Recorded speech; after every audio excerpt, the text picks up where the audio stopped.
کیا کوئی مسلمان حکومت اپنی مسلمان رعایا کے ٹیکسز کا پیسہ استعمال کر کے غیر مسلموں کی عبادت گاہیں مثلاً گرجا، مندر، گردوارہ وغیرہ بنا سکتی ہے؟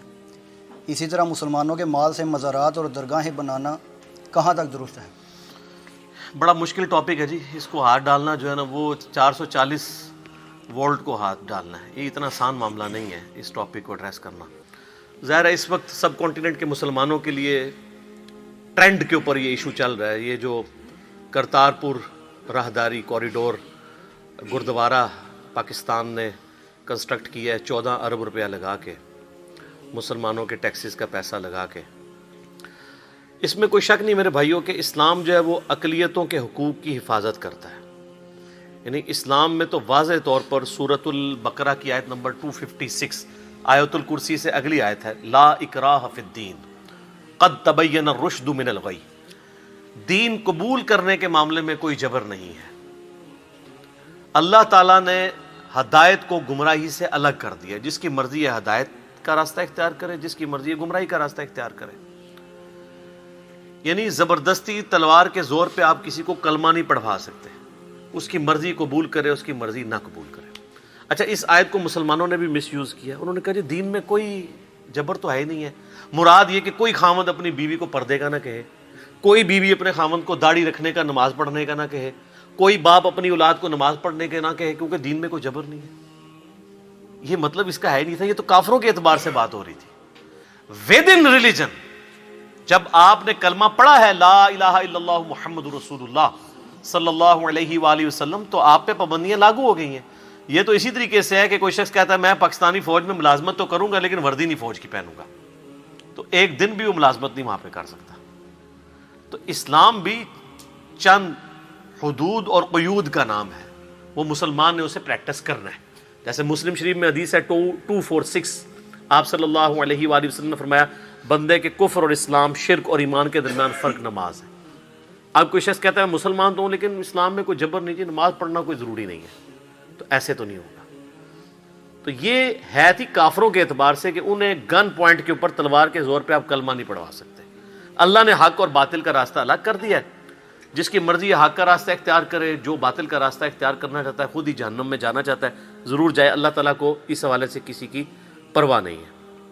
لیکن یہ یاد رکھیے گا، ایسی غیر مسلم رعایا جو کسی مسلمان ملک میں رہتی ہو، اسلامی ملک تو ہم اس وقت دنیا میں کسی ملک کو نہیں کہہ سکتے، مسلمان ملک، پاکستان یا سعودیہ یا ایران یا اور مسلمان جو ممالک ہیں، اگر مسلم ملک میں کوئی غیر مسلم رعایا رہتی ہو تو ان کی جان، مال، عزت، آبرو کی ذمہ داری حکومت وقت کے اوپر آتی ہے، اور ایسے جو مسلمان ہیں ان کو غیر مسلموں کو ذمی کہا جاتا ہے، یعنی یہ ذمہ کرم پہ ہوتے ہیں حکمرانوں کے، اور ظاہر ہے اس کے لیے وہ جزیہ بھی دیں گے جس کی آج کل ماڈرن فارم ٹیکسز ہیں، تو اس کے اگینسٹ حکومت وقت کی ذمہ داری ہے ان کو سیکیورٹی پرووائڈ کرنا، ہر اعتبار سے انہیں فیسیلیٹیٹ کرنا۔ تو یہ تو ایک بیسک رائٹ ہے جو ان کا ہے، وہ ان سے کوئی نہیں چھین سکتا۔ حتیٰ کہ صحیح بخاری میں حدیث ہے، اللہ کے محبوب صلی اللہ علیہ وآلہ وسلم نے فرمایا جس شخص نے کسی ذمی کافر کو ناحق قتل کر دیا، ناحق سے مراد ہے کہ اس نے قانون ہاتھ میں لیا، یہ نہیں ہے کہ حق قتل ہے تو وہ آپ خود کر سکتے ہیں، ہوگا جوڈیشلی کے تھرو ہی، لیکن ناحق کوئی کسی کافر کو، ذمی کافر کو قتل کر دیتا ہے، تو بخاری کے الفاظ ہیں، انٹرنیشنل نمبر کے مطابق 3166 نمبر حدیث ہے، یہ بڑی مشہور حدیث ہے، ایسا شخص قیامت والے دن جنت کی خوشبو بھی نہیں پائے گا، حالانکہ جنت کی خوشبو 40 سال کی مسافت سے آ رہی ہوگی، لیکن ایسا شخص جس نے کسی ذمی کو قتل کیا، چاہے وہ کافر ہی تھا، وہ جنت میں تو داخلہ دور کی بات، اسے خوشبو بھی نہیں آئے گی۔ اس سے اندازہ لگائیں کہ غیر مسلم رعایا کے کیا حقوق ہیں مسلمان ملک کے اندر، یہ اپنی جگہ موجود ہیں اور یہ حقوق ان سے کوئی چھین نہیں سکتا۔ رہا تعلق قتال کا اور جہاد کا، اور اس میں جو قرآن حکیم میں کئی آیات آتی ہیں جب کافروں سے سامنا ہو تو انہیں قتل کرو، یہ میدان جنگ کی بات ہو رہی ہے، یہ نہیں ہے کہ جدھر بھی وہ کافر نظر آئے اسے قتل کر دینا ہے۔ آج کل وہ سورہ توبہ کی آیات غیر مسلم مسلمانوں پہ کوٹ کرتے ہیں کہ دیکھیں جی یہ تو کہتے ہیں جہاں بھی کوئی کافر نظر آئے اسے قتل کر دو. کانٹیکسٹ اس کا آگے پیچھے پڑھتے نہیں ہے کہ وہ ایک پیس ٹریٹی توڑنے کے عوض ان کے اوپر اللہ کی طرف سے یہ عہد شکنی کی سزا مسلط ہوئی تھی مشرکین عرب کے اوپر، جو انہوں نے صلح حدیبیہ کا جو معاہدہ وہ توڑ دیا تھا. تو اس حوالے سے ویسے تو آپ نے ہیومن ڈگنیٹی میں ایک غیر مسلم، چاہے وہ کرسچن ہو، جیو ہو، ہندو ہو، بدھسٹ ہو، کوئی بھی ہو، بت پرستی کیوں نہ ہو، آپ نے ہیومن ڈگنیٹی میں اس کی رسپیکٹ کرنی ہے. اس کی جان، مال، عزت، آبرو کی حفاظت ایک مسلمان حکمران کی ذمہ داری ہے، اور یہ اس کے بیسک رائٹس میں سے ہے ایک مسلمان حکومت کے اندر. تو یہ بالکل کلیئر کر لیں. عام حالات میں تو بڑا سخت حکم ہے. سورۃ المائدہ کی آیت نمبر 32 ہے، جس نے ایک شخص کو ناحق قتل کیا، ایک جان کو، گویا اس نے پوری انسانیت کو قتل کر دیا. اور جس نے ایک انسان کی جان بچائی، ایک مسلمان نہیں، انسان، چاہے وہ کسی بھی مذہب سے تعلق رکھتا ہو، ایون ایتھیسٹ ہی کیوں نہ ہو، داہری کیوں نہ ہو، جس نے ایک شخص کی جان بچائی گویا اس نے پوری انسانیت کو بچا لیا. عام حالات میں یہ والی آیات ہے. میدان جنگ میں ظاہر ہے کہ جب آپ جنگ میں ہوں گے تو پھر کوئی جنرل آپ کو یہ تو نہیں کہے گا، کوئی جنرل کہ جی آپ جو ہے میٹھی میٹھی باتیں کریں. وہاں تو پھر فوج کا مورائل بلند ہی کیا جائے گا نا.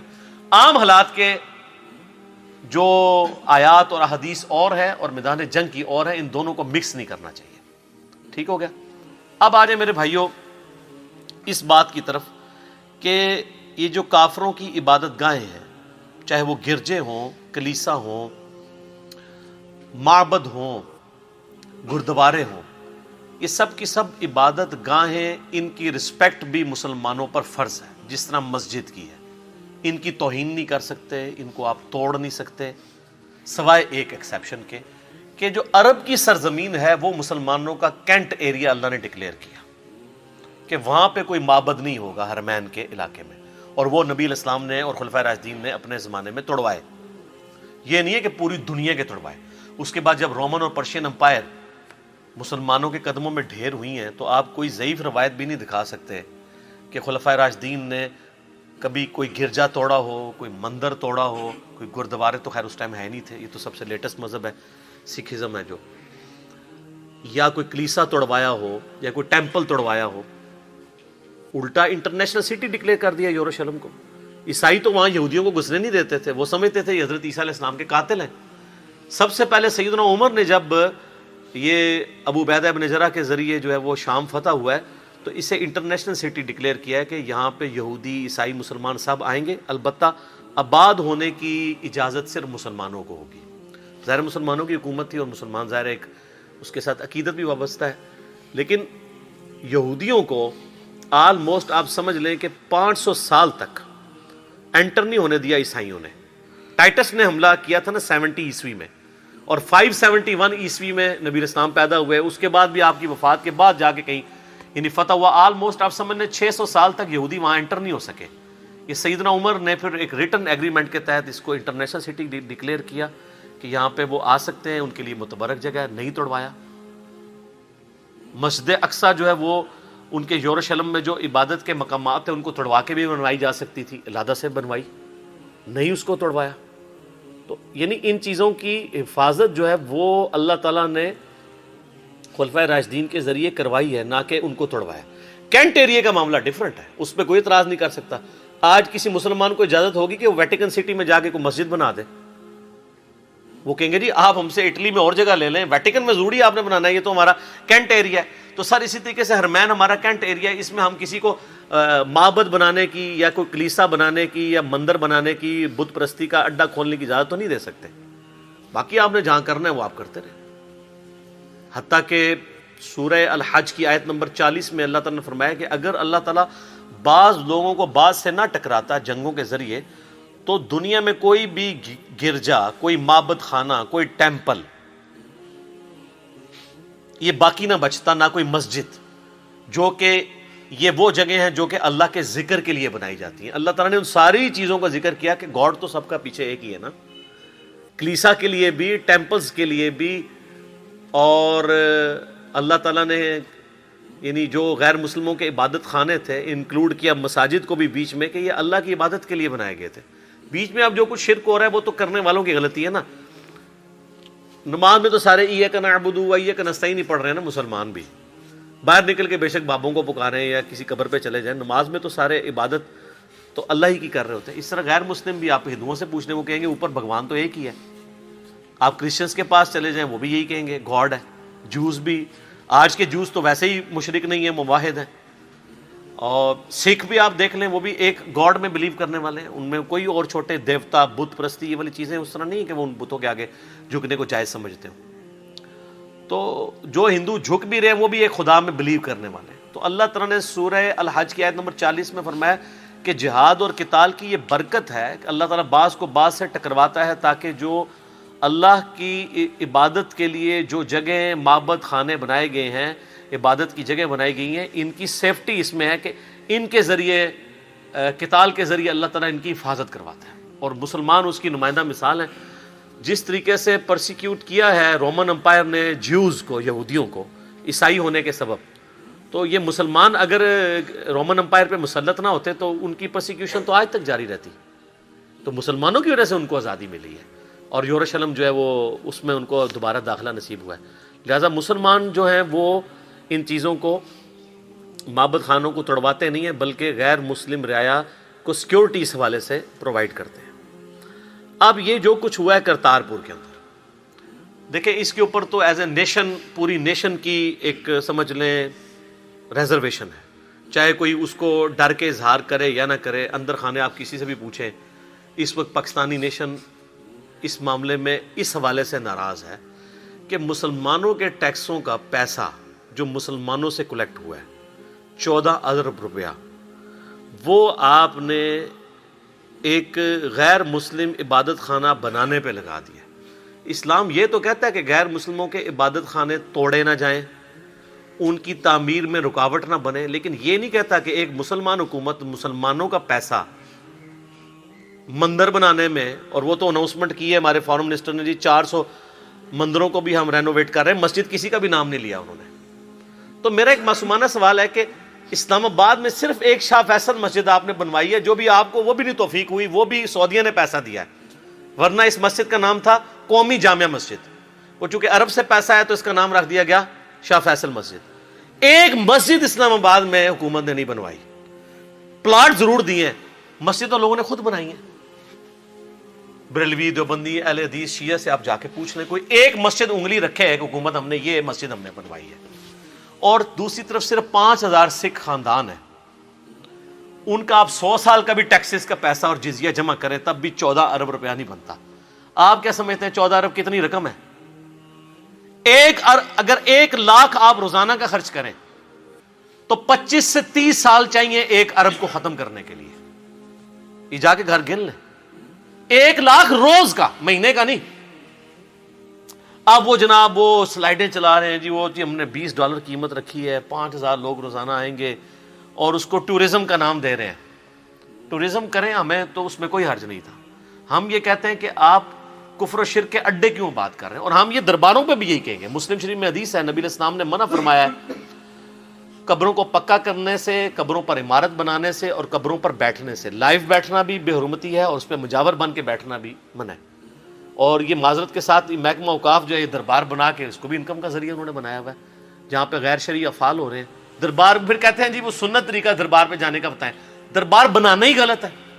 آج میرا ٹاپک نہیں, آپ یوٹیوب پہ جا کے اس حوالے سے آپ لکھیں نا, قبریں, مزارات, گنبد خضرا, اس حوالے سے میرے کئی کلپس کھلیں گے. لاکھوں لوگوں نے وہ کلپس دیکھے ہوئے. آج میں اس ٹاپک کی طرف نہیں جانا چاہتا.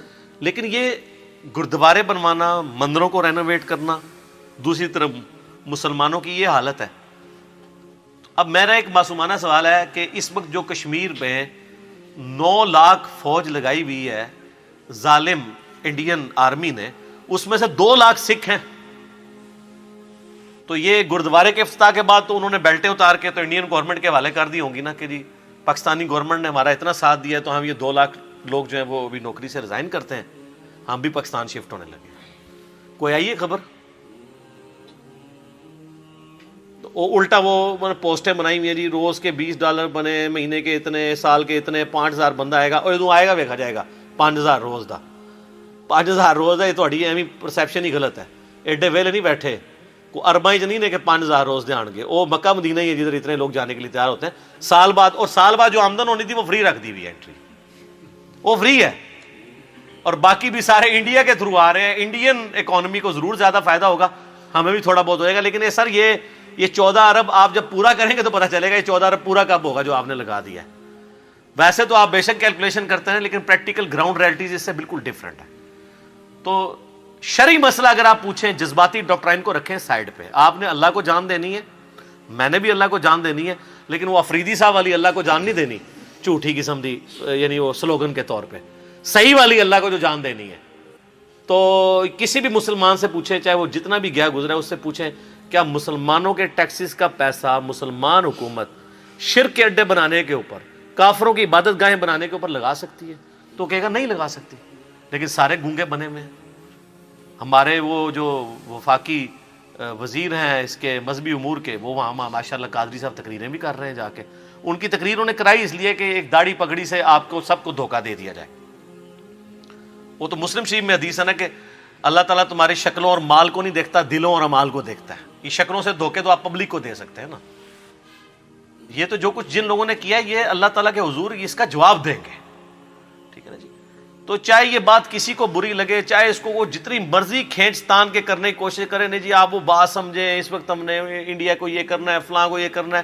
بھائی اور طریقے ہیں, آپ برادری کھولیں, ضرور کھولیں. آپ فنڈ ریزنگ ان کو کہیں کہ جی سکھ خود فنڈ ریزنگ کریں, اتنا خرچہ ہوتا ہے, فنڈ ریزنگ کریں. وہ جو ہے وہ کسی بھی یعنی پاکستان کی کمپنی کو ہائر کریں اور اس کے ذریعے کنسٹرکٹ کروائیں. ٹھیک ہے, حکومت کیوں جو ہے وہ پیسہ جو ہے مسلمانوں کے ٹیکسز کا ان کے اوپر لگا رہی ہے؟ ہم کب کہہ رہے ہیں کہ آپ وہ بننے نہ دیں, بنائیں, اس سے بڑا بنائیں, جتنا مرضی کریں, لیکن مسلمانوں کے ٹیکسز کا پیسہ اس کام کے لیے ان کی اجازت کے بغیر, اس سے پہلے تو ریفرینڈم کروانا چاہیے تھا, مسلمانوں سے پوچھنا چاہیے تھا. تو میں دیکھتا ہوں کہ کتنے لوگ ہیں جو ان کے حق میں فیصلہ دیتے ہیں. ویسے ڈر کے نہ کوئی بولے جی اس وقت وہ تیل دیکھو, تیل کی دھار دیکھو, اور فوراً وہ جس طرف کوئی تگڑی پارٹی ہوتی ہے اس طرف لوگ لگ جاتے ہیں. تو اگر آپ نے اللہ کو جان دینی ہے واقعی, اور آپ اللہ سے ڈرتے ہیں, تو کم از کم آپ یہ کہہ دیں کہ ہم بزدل ہیں. شرعی مسئلہ یہی تھا, لیکن ہم بزدل ہیں, ہم بول نہیں سکتے, ہماری مجبوری تھی. ٹھیک ہے, لیکن کم از کم ایک غریب تو بدتمیز اتنے تو نہیں کریں. ایک آپ نے کام غلط کیا ہوا ہے, اوپر سے اس کو جسٹیفائی کریں گے, تو سر پھر اللہ تعالیٰ کے حضور آپ مجرم شمار ہوں گے. تو میں نے تو کلمہ حق بلند کر دیے اس حوالے سے, اور ہمیں پوری دنیا سے سوالات ریسیو ہو رہے تھے. ہم نے پبلک ڈائنامکس کو نہیں دیکھنا کہ اس وقت کون کس بات سے خوش ہوتا ہے اور کون کس بات سے ناراض ہوتا ہے. اللہ از دا ٹاپ پرائورٹی. ان صلاتی و نسکی و محیای و مماتی للہ رب العالمین. اللہ کو ماننا بہت آسان ہے, اللہ کی ماننا مشکل ہے, یہ بڑا مشکل کام ہے. تو یہ اللہ کی ماننا ہے کہ آپ ان چیزوں کو کنڈیم کریں.